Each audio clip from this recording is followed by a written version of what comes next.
Bueno, conectémonos de nuevo.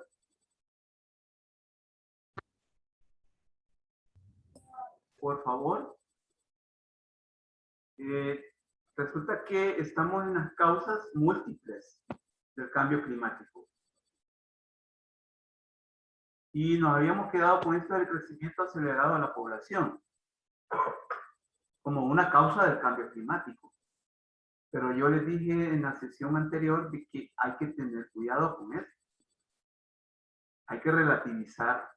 Cuando yo digo que la causa de algo, de un problema, al menos en sociología, eso es lo que nosotros hacemos.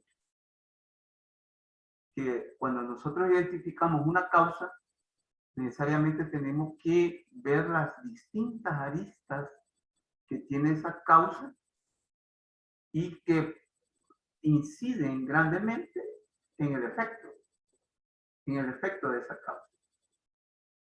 ¿Va? Entonces, nosotros pues tenemos que relativizar con respecto a esto, porque hay un discurso muy arraigado, muy generalizado, de que, por ejemplo, hay que detener el crecimiento de la población y así vamos a ir combatiendo o superando el cambio climático, y eso no es cierto. Hay regiones del mundo que están despobladas, hay países, hay sociedades con una densidad poblacional baja, ¿sí? Y el cambio climático está haciendo de las suyas. A eso vamos, pues. Entonces, en esos países, en esas sociedades, no es el crecimiento acelerado de la población, pues, el que está provocando el problema. Miren, la cuestión es esta, que el cambio climático no solo es un problema natural, ¿sí? Sino que también es social, es económico, es político, es cultural también. Pero con respecto a lo natural, resulta que lo natural no podemos hablar de fronteras, no podemos hablar de definiciones físicas bien cimentadas, bien identificadas, ¿no? Cuando nos hablamos de la dimensión natural de un fenómeno como el cambio climático. Repito, hay regiones no solo del planeta, sino que también en países donde el crecimiento de la población es bajo, hay poca población y están teniendo problemas bien complicados con el cambio climático. Entonces, el aumento de la cantidad de habitantes influye en la producción de gases que exacerba el efecto invernadero. Esta es digamos, una idea razonada de por qué el crecimiento acelerado de la población puede causar eso. Una producción de gases de una forma exacerbada. ¿Por qué ahora? Porque cuando hay más población, hay más necesidades que satisfacer, hay más uso de energía, ¿sí? Hay consumo más alto de energías, etcétera. En El Salvador, el caso de El Salvador también hay que relativizar. Somos un país superpoblado, eso sí es cierto. Resulta que la densidad poblacional de este país es altísima, es la más alta. Es una de las más altas de América Latina y de Centroamérica, por ejemplo, porque estamos como más o menos como las 350 habitantes por kilómetro cuadrado. Por kilómetro cuadrado. ¿Cómo? 350 habitantes por kilómetro cuadrado. Eso es altísimo. A diferencia de los 75 habitantes por kilómetro cuadrado que tiene Guatemala, por ejemplo. Claro, Guatemala es más grande. es el doble de El Salvador. Pero nosotros aquí tenemos una población súper acelerada, pero yo tengo mis reparos como sociólogo, ojo, como sociólogo para decir que también está contribuyendo a que haya pues una afectación o que haya pues una incidencia en el cambio climático que nosotros estamos experimentando. Más cuando nosotros estamos experimentando el cambio climático, pero en una forma, digamos que no somos los provocadores de esos efectos. A eso vamos. A pesar de que tenemos una superpoblación. Es más, si ustedes ven el paisaje territorial de El Salvador, hay también hay extensiones de territorio que están deshabitados. ¿Por qué? Porque no son territorios con importancia económica. Y acuérdense que la población busca donde hay importancia económica. Y ahí es donde migra a nivel interno. Entonces hay que tener cuidado con esto del crecimiento acelerado de la población. Esto podría ser un punto de examen, ¿verdad? ¿Sí? Que ustedes podrían razonar. Si hay algún comentario al respecto de esto, por favor, háganlo.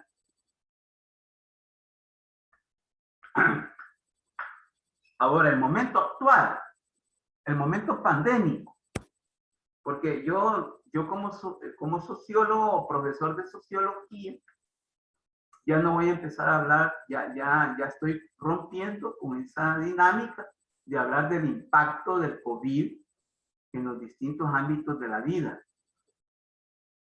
Ya estoy rompiendo con ese esquema, entonces lo que hoy ya estoy adoptando es hablar de tiempo pandémico. ¿Sí? Los problemas sociales en tiempo pandémico podría ser un ejemplo. Lo que sí podemos hacer ya a nivel de esta clase es cuáles son las lecciones que hemos aprendido. No, me atrevería a decir que no las hemos aprendido, pero no, resulta que las lecciones, aunque no se aprendan, se ven. Es uno el necio, es uno el insensato, es uno el irresponsable que no aprende de las lecciones. Pero resulta que hay problemas de la realidad que nos dan lecciones, aleccionadoras, valga la redundancia. Y una de ellas es el COVID, en el momento actual. Repito, podemos hablar de lecciones vitales del COVID, ¿sí? Nos ha dado lecciones, pero no las hemos aprendido. Yo me atrevo a decir, sin temor a equivocarme, que ni a nivel nacional, pero ni a nivel planetario lo estamos aprendiendo. Entonces, pero fíjense bien, 5 lecciones vitales del COVID-19 para prevenir una crisis climática. Ojo, no estoy hablando ya del cambio climático. Estamos hablando de una crisis climática. Resulta que los expertos y si usted quiere, los teóricos del cambio climático, ya están hablando pues que estamos llegando a un nivel de crisis climática. Crisis climática, del cambio climático. O sea, el cambio climático traducido ya en una crisis climática. Estamos llegando a eso. Y es el momento más crucial. Entonces, crisis climática, más no del cambio climático. Ojo con eso. Podemos plantear la siguiente idea. La pandemia ha sido una muestra de lo que podría depararnos, o sea, de lo que nos podría ocurrir en un futuro, el calentamiento, que nos podría depararnos el calentamiento global, de lo que nos podría ya hacer el calentamiento global. De modo que se pueden aprender muchas lecciones interesantes de la última crisis sanitaria. o sea, la crisis del COVID, porque eso sí es evidente, la crisis sanitaria COVID que estamos viviendo en el momento actual, al menos en El Salvador. En los últimos años, los climatólogos nos han estado advirtiendo de las consecuencias imprevisibles e irreparables si no reducimos las emisiones de forma rápida y drástica. Esas graves advertencias aún no se traducen en medidas adecuadas. O sea que, por ejemplo, si llamaradas de Tusa, medidas llamaradas de Tusa, no sé si ustedes entienden eso, si se entiende, en el buen sentido salvadoreño, en el buen calor salvadoreño, que solo somos la imagen, pero después volvemos al origen sin tocar, sin transformar nada. A eso me refiero cuando digo llamada de Tusa. Efecto de llamada de Tusa, si usted quiere también, ¿verdad? Resulta que usted le da fuego a un montón de Tusa y inmediatamente. La otra es, somos bien cohetones, ¿sí? Como los baracuetes. Subimos inmediatamente, pero también así bajamos inmediatamente. Entonces, por el contrario, según la ONU, las emisiones de carbono aumentarán un 16% para el 2030, o sea, dentro de poco, en lugar de reducirse a la mitad. Esta reducción a la mitad es necesaria para mantener el calentamiento global por debajo del límite acordado de 1.5 grados. O sea que con este planteamiento, en vez de reducir, lo que vamos a hacer es aumentar. O sea, lo que nos están diciendo que hagamos, nosotros hacemos todo lo contrario. Increíble. ¿Sí? Increíble. Esta reducción a la mitad es necesaria para mantener el calentamiento global por debajo del límite acordado en 1.5 grados. Resulta que estamos llegando o superando este 1.5, casi estamos ya en el 2%. La ONU advierte de un calentamiento del 2.7, 7 grados, o sea, más allá del 2%, en base a los objetivos nacionales que ahora se han fijado. Lección 1. Si ignoramos las advertencias de los expertos, lo pagaremos caro. Ustedes, yo, todos los países culpables y responsables también, a propósito de lo que estábamos reflexionando un día en clase. Lección 2, hacer frente a la gravedad y a la magnitud de lo que se avecina. Mire, somos tan irresponsables de que nosotros podemos ver los problemas, pero como no nos está ocurriendo a nosotros, no le hacemos caso, no nos preocupa y menos ocupan. Resulta que cuántos de nosotros hemos estado viendo el cambio climático, pero en una forma indiferente, ¿sí? En una forma despreocupada, en una forma, si usted quiere, fresca, sin mayor reparo, tanto individual como colectivamente. En El Salvador, pues yo veo procederes nefastos que no contribuyen pues, a esto. Ustedes me imagino que también, ¿no? Incluso formamos parte de procederes. Por ejemplo, el uso indiscriminado de las bolsas plásticas. Incluso hasta nosotros, hasta yo me pongo en ese chorro, me baño en ese chorro. Resulta que, gracias a Dios, aquí pasa todos los días el tren de la basura. Y toda la basura hay que sacarla en bolsa plástica, pero ya hay advertencias que el plástico también está causando daño fuerte al medio ambiente. Si seguimos usando el plástico de una forma desordenada e irresponsable, vamos a causar otro problema más. que es el del plástico, y el plástico no es biodegradable hasta dentro de 300 años. Imagínense. Para gran parte de la población mundial, el impacto de la crisis COVID-19 ha sido significativo. Obvio. Cuarentena forzada, toques de queda, cierre de escuelas y sectores económicos enteros, desbordamiento de hospitales, etc. Eso es bastante grave, pero solo un anticipo de lo que nos puede esperar con la degeneración climática. ¿Sí? Hablamos de una degeneración ya climática. Ya no hablamos de cambio, porque el cambio es el que está ahorita. Pero esto se puede desembocar en una degeneración, en un desorden, si se quiere, y por lo tanto en una crisis. La pandemia es temporal, mientras que los efectos del calentamiento global serán permanentes.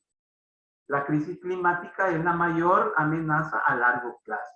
Ojo, aquí estamos ya razonando porque hablamos de una crisis climática y no necesariamente del cambio climático. Entonces, es una amenaza a largo plazo para nuestra salud, pero sin opción a vacuna o medicamento. O sea, si para el COVID tuvimos una vacuna rápidamente, que en cuestión de año y medio, obtuvimos la vacuna para el calentamiento global, para la crisis climática que se puede avecinar o que se avecina, no tendremos una vacuna. Y como dicen otros, tampoco habrá un arca de Noé. Hablando ya en términos bíblicos. Podría alterar todo el orden mundial y causar daños irreversibles, que ya los hay al planeta. Las consecuencias de las condiciones climáticas extremas ya son devastadoras y no harán sino aumentar esos daños. La pandemia nos costó alrededor de 16 billones de dólares. Billones, no millones. La factura por la crisis climática podría ascender a más de 500 billones de dólares. Estos son datos que vienen de la ONU y hablan a nivel mundial. No están hablando para el país, para El Salvador. Hasta hace poco algunas personas pensaban que su región se salvaría del calentamiento global. Pero los incendios forestales extremos y los desastres por la lluvia del verano pasado han hecho añicos esta ilusión. Yo me pongo a pensar en lo que sucedió en El Salvador hace el año pasado. Recuerda que hubo tres eventos fuertes. Ida, Iota y Cristóbal. 3 tormentas que dañaron grandemente a muchas familias.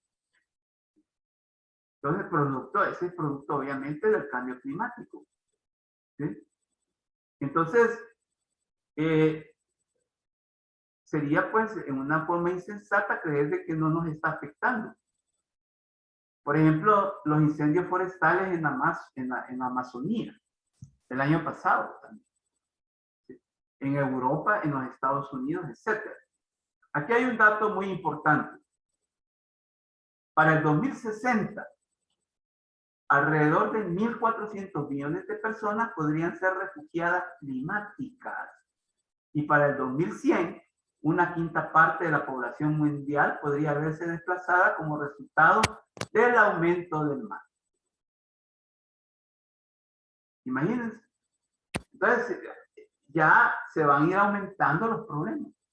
Ya no habrán solo refugiados por causas económicas, ¿sí? Por causas sociales o por causas políticas, sino que también por causas climatológicas, producidas por el clima. Para el 2060 ya se va a perfilar eso.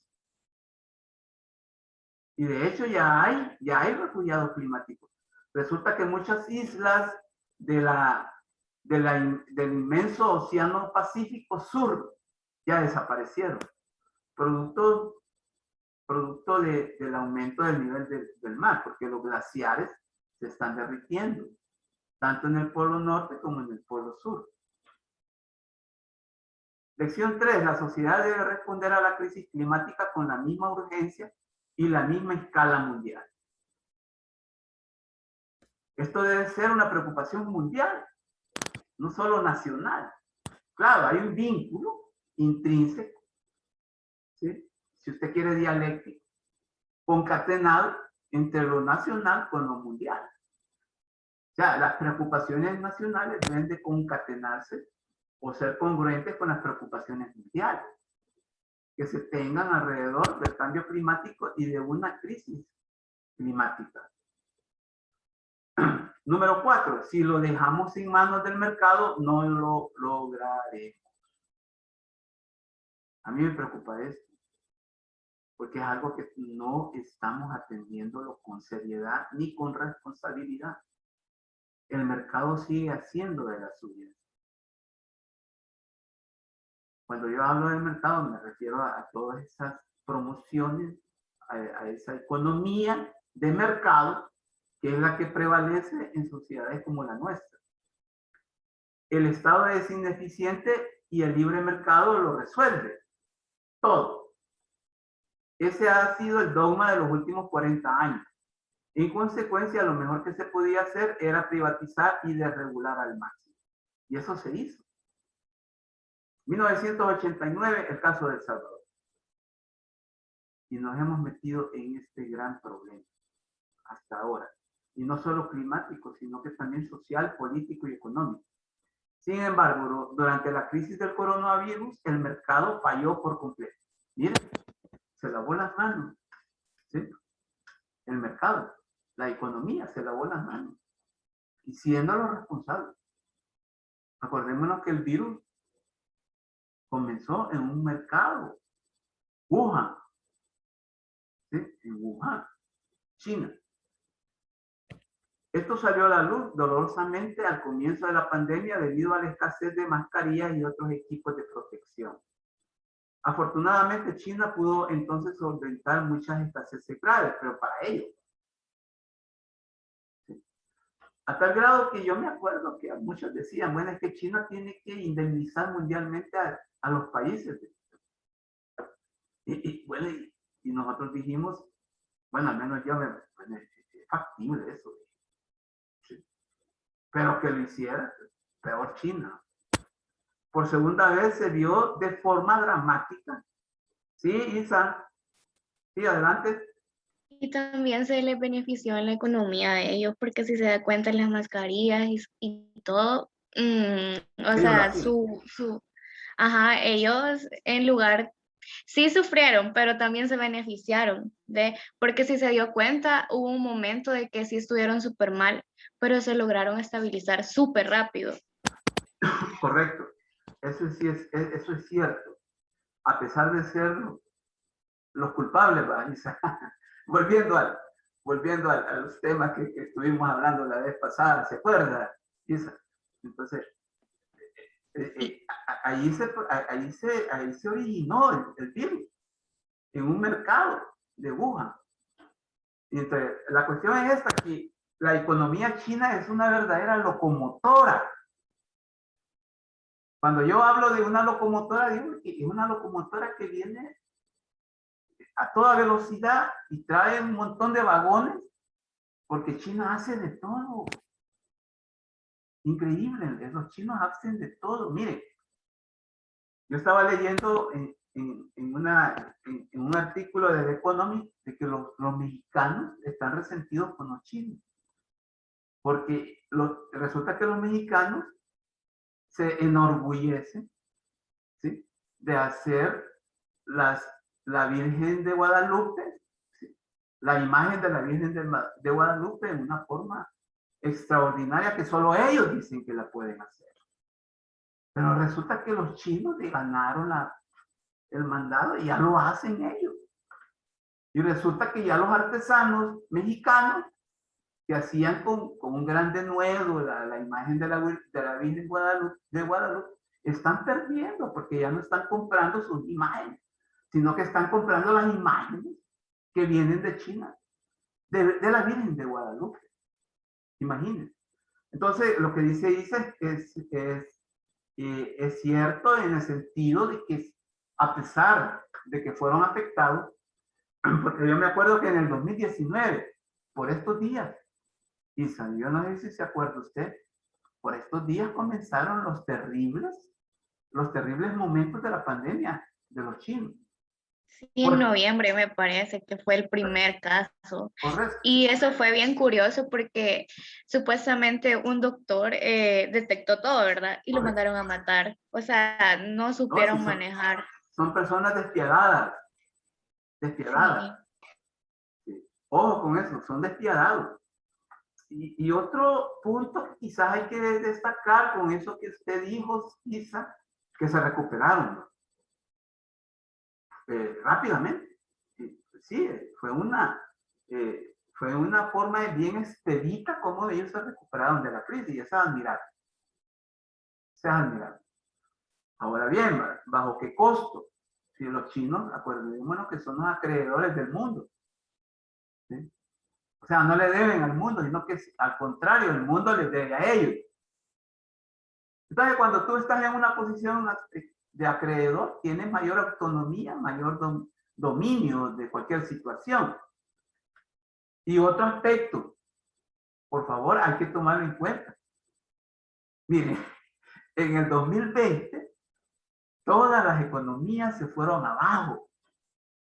Incluso la de El Salvador cayó menos 7.9. O sea que fue un descalabro económico.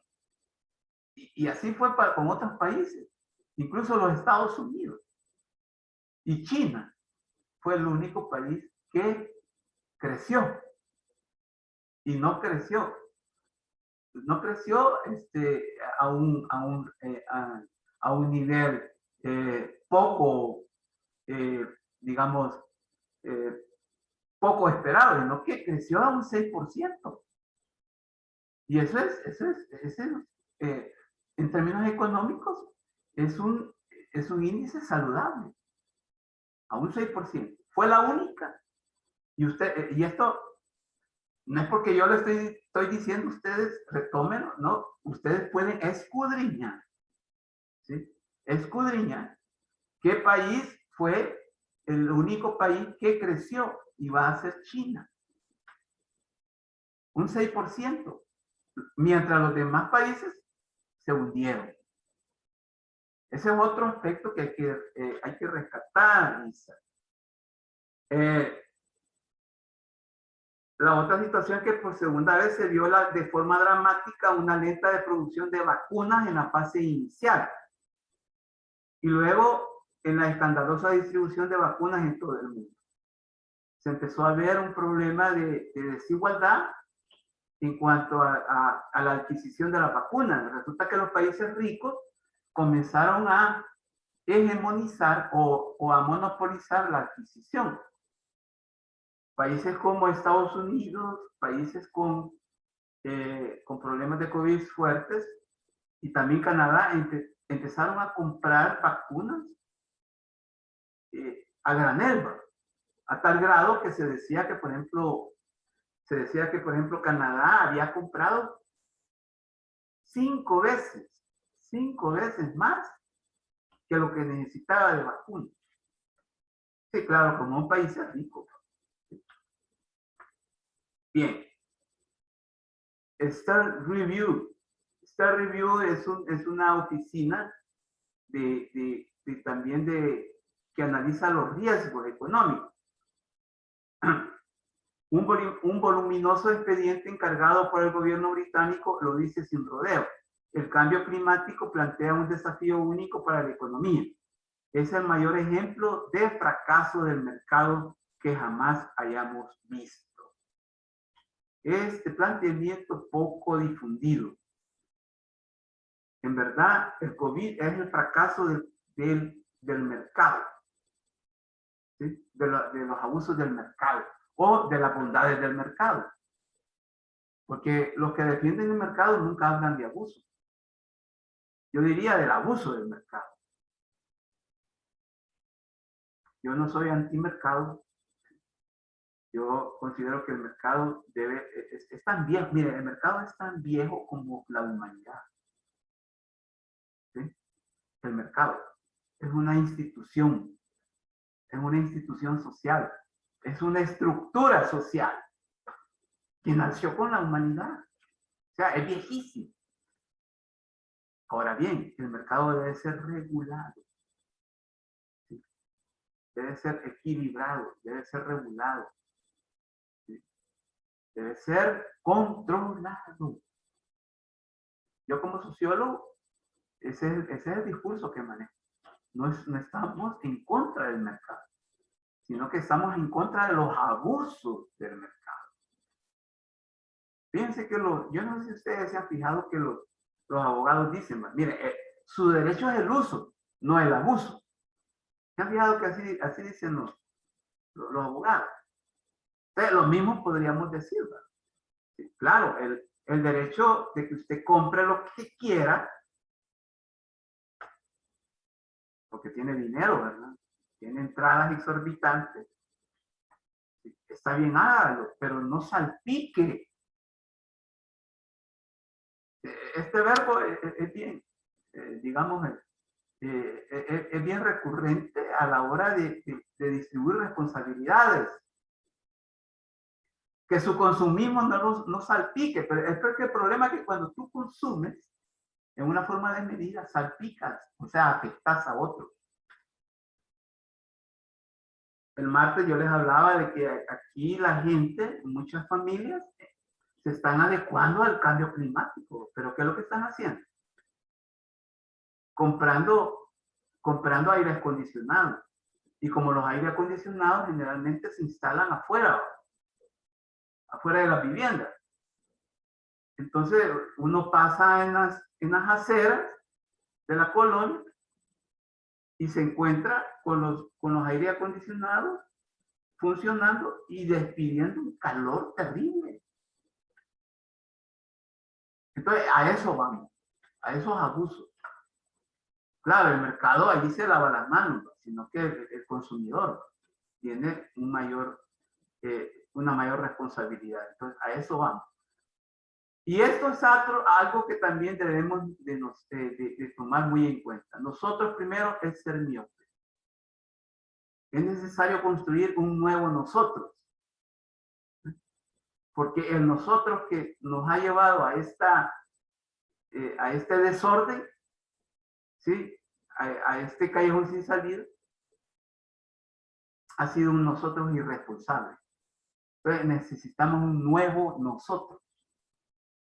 La campaña de vacunación se caracteriza por un escandaloso acaparamiento por parte de los países ricos, a consecuencia del cual las personas de los países del sur, pobres, se vacunan poco o demasiado tarde. Según la ONU, a fecha del 30 de agosto de este año, los 30 países más pobres habían vacunado solo el 2% de su población, en comparación con el 57% de los países de altos ingresos o ricos. Nuestra alta cobertura de vacunación puede hacernos sentir seguros, pero es una ilusión. Hay que tener cuidado con eso. Las personas no vacunadas son una fuente de nuevas variantes. Las regiones donde la tasa de vacunación es baja puede convertirse fácilmente en nuevos focos de incendio porque el virus tiene muchos huéspedes vulnerables a los que atacar. Cuanto más tiempo permanezcan las personas sin vacunar, es más probable que se desarrollen nuevas variantes de COVID que sean resistentes a las vacunas. Hemos estado siendo testigos de esas variantes, la Delta, por ejemplo. El secretario general de la Organización Mundial de la Salud denuncia que el nacionalismo de las vacunas es miope. Nadie está salvo hasta que todos están salvos. Esa es la consigna. Tenemos que vacunarnos todos. Y hasta entonces podemos decir, pues, que se puede ir hablando, pues, de un efecto o contaminación o contagio de ese famoso contagio de rebaño. Mientras haya altos porcentajes de población sin vacunarse, no podemos decir que estamos batallando en una forma responsable contra el virus. En cualquier caso, no funcionará la actitud de nosotros primero. Para superar la pandemia es necesario la cooperación y la coordinación internacional.